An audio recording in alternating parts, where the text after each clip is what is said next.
तो student, NEET के exam में अब कुछ ही घंटे बाकी हैं।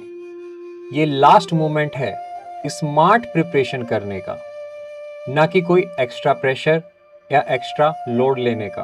तो इस वीडियो में मैं आपको कुछ टिप्स दूंगा जो नीट के एग्जाम में आपको अच्छा स्कोर करने में बहुत हेल्पफुल होंगी। और लास्ट में तो कुछ ऐसा बताऊंगा जिससे आप एकदम स्ट्रेस फ्री हो जाओगे और मोटिवेट भी। तो देखो, सबसे पहली बात यह है कि अब कुछ भी नया स्टार्ट मत करो भाई। जो आपने पढ़ा है उसी को स्ट्रॉन्ग बनाओ। ये टाइम पैनिक प्रिपरेशन का नहीं है बिल्कुल भी। ये टाइम तो स्मार्ट प्रिपरेशन का है। जो ओल्ड नोट्स हैं उन्हीं को कंसोलिडेट करो, अच्छे से sleep low and section wise analysis करो अपनी वीकनेस को कि मुझे किस टॉपिक पे थोड़ा सा और काम करना है। एंड जैसा कि हम जानते हैं कि एनसीईआरटी वही अल्टीमेट वेपन है, तो खासकर बायोलॉजी में तो लाइन बाय लाइन जो आपकी जो डिफिकल्ट लाइन है उनको एक बार रिवाइज कर लो एंड जो डायग्राम है उनको एक बार ग्लांस कर लो। तो रिवीजन पिरामिड में कुछ इस तरीके का होना चाहिए कि आप फिजिक्स के फॉर्मूले एंड केमिस्ट्री की रिएक्शन भी रिवाइज करके जाओ। एंड पीवाई को आपने सॉल्व किए ही होंगे, उनके पैटर्न क्वेश्चन के आपको वो सब पता ही है, तो बस वहां से कंसेप्ट ही कैच करनी है। टाइम मैनेजमेंट, देखो जो एग्जाम होता है ये दो चीजों का खेल है, एक टाइम का एंड दूसरा नॉलेज का। तो कौन सा सेक्शन पहले अटेम्प्ट करना है? जनरली ये एडवाइजेबल होता है कि आप बायोलॉजी पहले अटेम्प्ट करो फॉलोड बाय केमिस्ट्री फिजिक्स, लेकिन ये स्ट्रेटजी हर बार काम करेगी ऐसा जरूरी नहीं है। मान लिया जाए नीट के एग्जाम में फिजिक्स बहुत आसान आ जाती है एंड बायोलॉजी बहुत टफ आ जाती है, तो आप ऑन द स्पॉट अपनी स्ट्रेटजी को चेंज करेंगे। अब आप उस सेक्शन को सबसे पहले अटेम्प्ट करेंगे जो आसान आया है एंड जो सबसे टफ आया उसको सबसे लास्ट में अटेम्प्ट करेंगे। ये टाइमलाइन दी हुई है कि आपको किस सब्जेक्ट को लगभग कितना टाइम देना चाहिए। ये टाइमलाइन हर बच्चे पे एप्लीकेबल नहीं होती, ये बच्चे टू बच्चे वेरी करती है। तो जितना आप बायोलॉजी को कम टाइम दोगे उतना ही आपको फिजिक्स और केमिस्ट्री में ज्यादा समय मिल जाएगा। देखो, नेगेटिव मार्किंग ये बहुत बड़ा गेम चेंजर होती है, तो ब्लाइंड गैस मत करो। इलिमिनेशन का यूज करो रैदर क्वेश्चन को करने के लिए, है ना। तो आपको टाइम टू टाइम बताया गया है कि भाई क्वेश्चन कैसे सॉल्व किए जाते हैं। 50% तक अगर आप श्योर हैं तो आप रिस्क ले लो, लेकिन उसके बियॉन्ड रिस्क मत लो।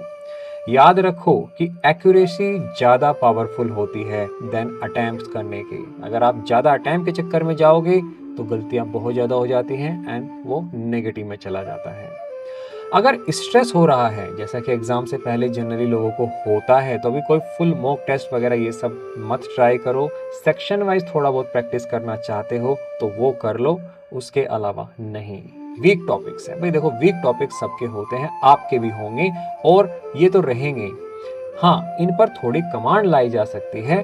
आप पैनिक मत करो, बस उनका एक बेसिक कंसेप्ट कैच करने की कोशिश करो। अब डीप में कुछ स्टडी नहीं करना है, वो सब अवॉइड करो, है ना।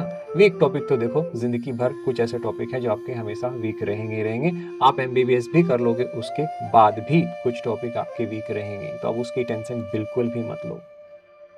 एंड देखो, हेल्थ का ध्यान रखो भाई। ऐसा ना हो कि आप एग्जाम के चक्कर में हेल्थ बिगाड़ लो एंड फिर वहां पे मेंटल कंडीशन ही वैसी ना हो कि आप एग्जाम को ठीक से अटेम्प्ट कर सको। तो अच्छे से 6-7 घंटे की नींद जरूर लेना, लाइट फूड ही खाओ, बहुत स्पाइसी या बाहर का बिल्कुल भी मत खाना, ये रिस्क मत लेना।